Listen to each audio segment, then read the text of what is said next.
Hi everybody, welcome to another edition of Real Estate Help by Frank, and my name is Frank Burney. Many neighborhoods are seeing a continuing wave of short sales as homeowners, banks, and potential buyers all race to settle on bargain-priced homes that are worth less than the mortgages that are written on them. There was a big increase in the first half of this year, and we're expecting that to continue. Now, a short sale occurs when the lender agrees to let the property be sold for less than the amount owed on the mortgage. 2012 may be the year that the short sale market peaks because of a number of factors.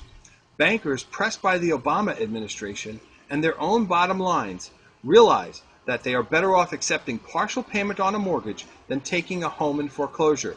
They really don't want any more homes. Now, sellers with one eye on the clock realize that they could lose out to favorable laws if they fail to complete their short sale by year end.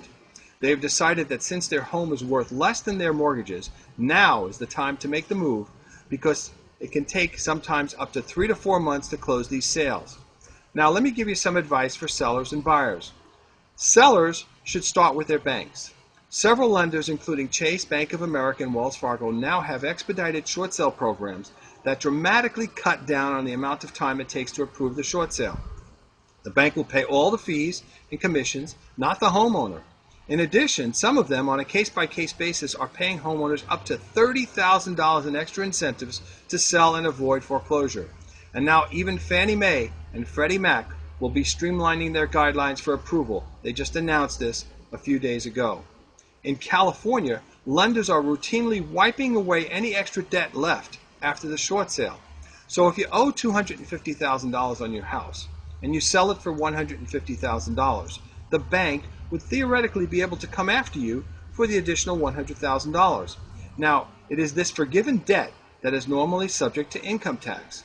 So if you are in a 20% tax bracket, you would owe $20,000 in taxes on the $100,000 loss for the bank. Right now in California, you will not be responsible for any of this, either the $100,000 deficiency or the $20,000 in taxes.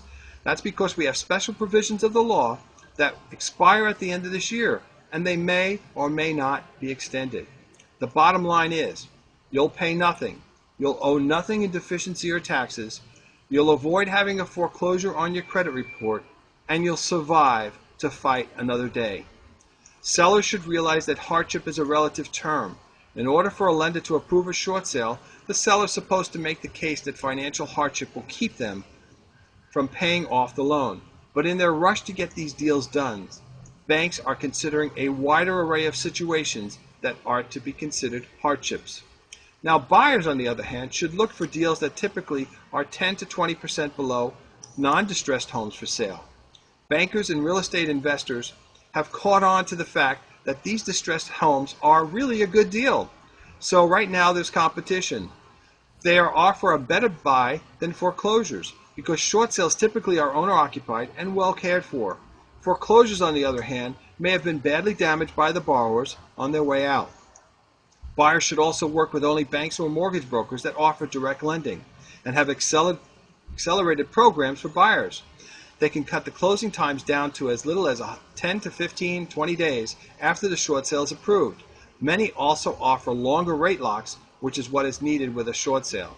Now, if you found this useful, and you or someone you know could use this information, please forward or share it with them. I'd also appreciate any comments below, and by all means, subscribe on the right to receive further updates. Feel free to contact me if you could use my help or have any additional questions. We'll see you again soon.